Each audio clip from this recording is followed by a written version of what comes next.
Hi guys, so we're on Untrustworthy, and this is Donovan's point of view again. This was the worst nightmare of my life. Bad enough to be banished to the aisle of misfit toys without having everybody who you know come and visit you there. I had given anything to take a pass on this dance. I even offered to be an extra credit project for Oz. He just regarded me sadly as if to say, what could I possibly deliver that would be good enough? Showing up was the only thing I could do every bit as well as Abigail or Noah. Speaking of Noah, he looked like Holy Hamburgers. What did he look like? It was almost comforting that I had no idea. If I understood his getup, it might have meant part of me was inside that bizarro world.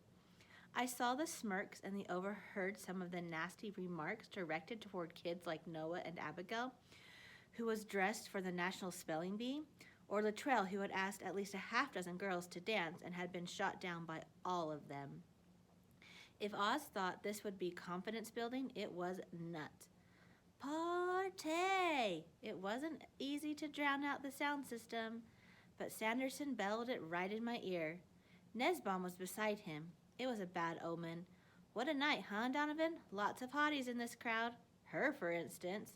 I followed his pointing finger, expecting to see Heather or Deidre. No, it was Abigail in the crosshairs. Oz had her dancing, which she was accomplishing with two locked knee joints. I've seen heads of lettuce with more rhythm. She moved like a stilt walker, the thing some people do for their straight A's. Cut it out, I growled. This party rocks, Sanderson declares. You can feel the brain power buzzing around like radio waves. I'm getting smarter just standing here. That's not how it works, Nesbaum scoffed. The higher up you wear your belt, it's at your genius level.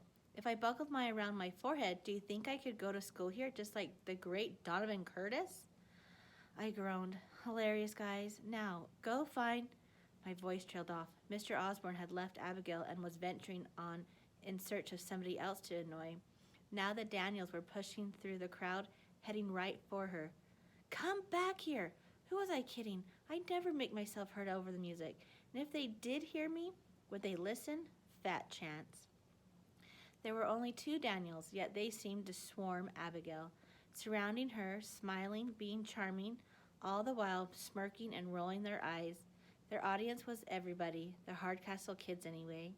The Daniels got her dancing again, comically stiff-legged. I should have been laughing myself. What did I care about Abigail Lee? The girl hated me, and I wasn't too fond of her either. But the whole attitude, the idea that the gifted kids were here for the entertainment of the cool people, made me sick. It was bad enough now, with Abigail treating the Daniels like muggers, but if they managed to win her over, convince her that they liked her, that would be a major league humiliation. I blasted through the gathering crowd, outflanked the Daniels, and grabbed Abigail's wrist with a grip that must have hurt at least a little. I don't even know what I said. Something like, "You're dancing with me now." If she viewed the Daniels as muggers, the look she gave me was Voldemort-worthy. I didn't care. She had to be saved, undeserving as she was. Nesbaum got in my face. What's your problem, Donovan? She's in my homeroom, I replied through clenched teeth. I get first dibs. Manners, dude. We're guests. Abigail was watching all this through her thick brown glasses, her uncomfortable expression turning to bewilderment. She was brilliant, but all the IQ points in the world wouldn't help her in a situation like this. It must have seemed like three guys fighting over her, something I guarantee had never happened before, not on this planet. She tried to sidestep me and return to the Daniels. Talk about a blow to your self-esteem. I was being dumped by Abigail. That had to be an all-time low. I stuck with the plan, though, taking her hand and twirling her around, a maneuver she executed with the grace of someone who was being handcuffed by police. Luckily, the Daniels saw the chaperones watching and retreated before Abigail could get back to them. Or maybe it was unlucky. It left me dancing with her. I was stuck too. I couldn't very well chase away two guys and then blow her off the minute they were gone. It was pretty ridiculous when you think about it.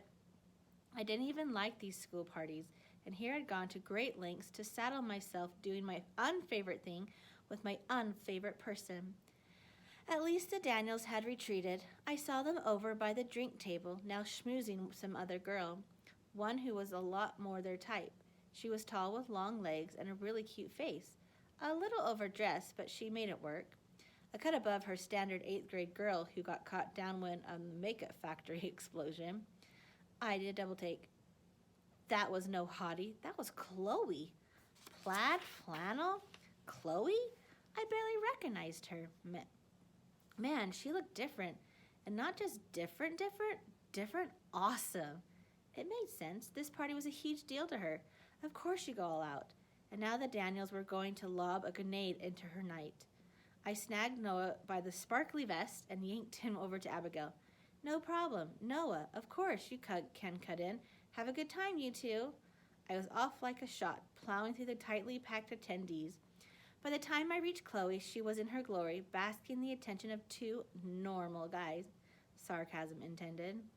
I grabbed each Daniel by the back of the collar and pulled them away from her. Chloe was horrified. Donovan, what are you doing?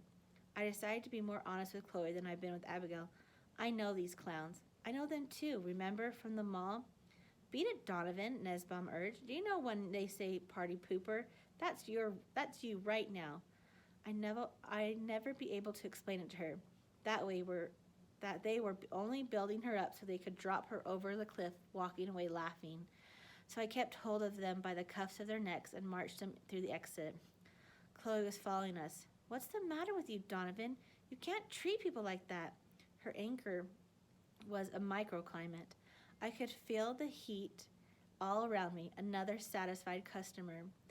I dragged the Daniels where she couldn't follow us, into the boys' bathroom. The door gonged shut behind us, leaving her in her mid-sentence. Nesbaum surveyed the plumbing fixtures, look at the toilet. They've got the smartest toilet I've ever seen. You could run in here an idiot and leave a genius. And you would have done your business too, added Sanderson helpfully. You know, if you had to go, it's a win-win situation. All right, guys, I sighed. I get it. You don't like the gifted school very much. Neither do I, but for reasons you know very well, I'm stuck here. I pity you, Nesbaum commiserated. These people, did you catch that guy in the vest and the boots? What is he, a Christmas tree ornament? That guy, I told him, is smarter than everybody else at the academy put together, with the rest of us thrown in for good measure. He could probably devise a way to kill you without looking away from his YouTube videos. Him? Nesbaum hooted. Don't make me laugh. They're just people, I pleaded, so what if they're a little nerdier than the rest of us? I know you came here to make trouble. Please don't. You're no fun anymore, Saunderson complained. The old Donovan would be with us 100%. You'd pants the vest guy, take the needless chick on Dancing with the Stars, and the good-looking one? She wasn't that good, Nesbaum put in critically. You could whack her with a branch so that she could roll down and smash something. It wouldn't be the first time. I sighed. Go home. This isn't the place for you. Now I'm insulted, Nesbaum drawled. We come all the way across town to visit your smarty pants school, and you try to kick us out. Where's your hospitality? You didn't show us your locker. You didn't show us your homeroom. You didn't even show us your famous robot. We deserve better than that. I looked at him skeptically. You're interested in the robot? Interested? Man, I'm a robot enthusiast. I saw the Terminator like 20 times. I hesitated. If I show you Tin Man, do you promise to leave the Academy kids alone? Sanderson snapped the 2-finger salute. Scout's honor. You were never a scout, sneered Nesbaum. They threw you out. They threw us all out when Donovan burned down the tent. I couldn't suppress a smile. It said fireproof on the box. Maybe that meant the box was fireproof, Nesbaum conceded. We all laughed. Sorry for that little blip. It had little visitors, Lenny and Jemima. So, hi again, girls. All right, let's get back. We all laughed at the time. It hadn't been funny, but it was pretty funny now. I'll show you the robot. Room 107 wasn't far from the gym, just 2 turns down dim hallways, past the custodial offices and couple science labs. The door was closed but unlocked. I opened it. and turned on the lights to reveal the organized chaos that was the robotics program. Whoa, breathed Sanderson, paging Dr. Frankenstein. Funny, I was used to the place, but the Daniels, it might as well have been bubbling test tubes and jagged forks of electricity dancing up Jacob ladders. Equipment was piled on every surface. Components and spare parts lay strewn like candy wrappers, and odd instruments and tools hung from walls. There were even cobwebs of multicolored wires suspended from ceiling and stretched all over. "So where's the robot?" asked Nussbaum. I pointed to Tin Man at the center of it all. "Star of the show." "What? That?" Sander explained in disbelief. "That's just a metal box with a picture of some old guy eating a banana."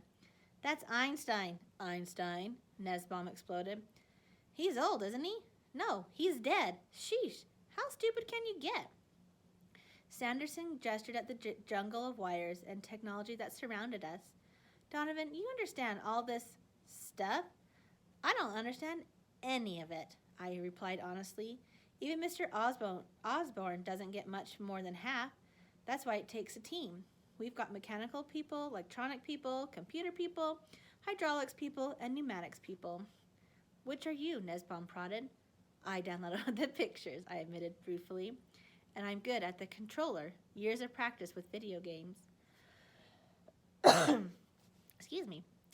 They seemed dissatisfied with this explanation, like I was holding something back. "Guys, you are all people know why I'm at this school. Do you think I've got into the academy for my brain and then busted up the gym on purpose so I'd have a cover story as an excuse to come here every day?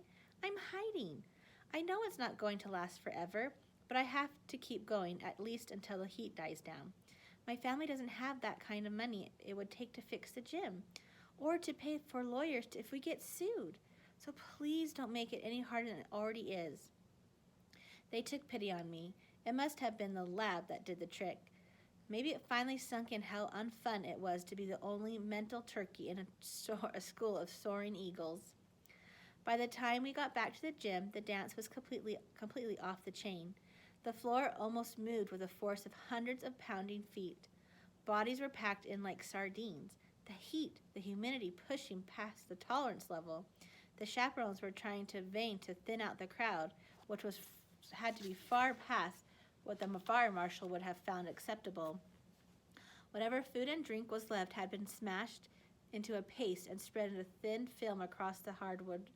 The music was so loud that the beat rattled your brain inside the casing of your skull. Did I mention the smell?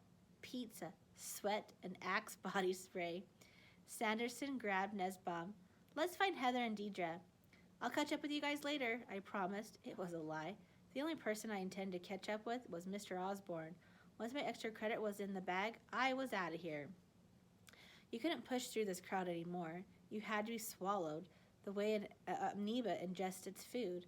Movement was worth your life. At least twice an ebb and flow took me onto the dance floor.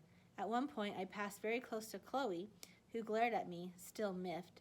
When I finally spotted Oz, he looked like how he regretted making attendance mandatory for his students. It served him right. I waved my arm in an attempt to catch his attention, and that was when I recognized the other adult standing beside him, the man who had to be even hotter than the rest of us in his three-piece suit. Dr. Schultz. I ducked out of the superintendent's line of sight. He never spotted me in a crowd this level. Being trampled was a small price to pay to remain hidden. Extra credit meant nothing now. All that mattered was escape. I got down on all fours and crawled. Not the most dignified way to leave a party, and definitely not the cleanest. Let me tell you, whether it's the coolest hardcastle jock or the dweebiest squint in the academy, it hurts the same when they're stomping on your fingers. But it was the most efficient way to travel. Pretty soon I was at the door, home free. Before I made my break, I gave the madness one last scan when I nearly stopped my heart. At the very center of the dance floor, the nucleus of the amoeba, the huge tight circle that had formed around a small group of dancers, 3 of them to be exact, Daniel Sanderson, Daniel Nussbaum, and Tin Man Metallica Squarepants. Rage almost blinded me. My friends had doubled back to the lab and wheeled the robot right into the pounding heart of the Valentine dance. The dilemma was excruciating and instantly clear. If I went back if I went back there to rescue Tin Man, and Schultz spotted me, my whole world would come crashing down around my ears. What did I care if Tin Man got trashed? It wasn't my robot. It wasn't even my school. The sum total of my contribution to the project was named an Einstein eating a banana. No, not true. I made another contribution. The Daniels. If it wasn't for me, those two bottom feeders would have never known that Tin Man was even existed. Anything that happened to the poor robot tonight was my fault. That's when it hit me. I did care. Not so much about the robotics team, and definitely not about some bucket of bolts on wheels. How many chances did I get to limit the damage of my impulses? Once Atlas' globe is rolling, there's nothing anyone can do to save the gym at the bottom of the hill. But this was different. Tin Man wasn't wrecked yet. Sorry. There was still time to make things right. I pushed back into the gym, jamming my way through dancing torsos. I could see that my trajectory was taking me on a collision course with Oz and, yikes, Dr. Schultz. The adults had spotted Tin Man and were rushing to the robot. I grabbed a baseball cap off the nearest head and jammed it low over my face. Why make it easy for the guy to bust me? Some of the classmates had noticed too. Kevin, JC, and Latrell were stuck at various places in the crowd, struggling to reach Tin Man. Abigail was red-faced and screaming, although her cries were inaudible in a general din.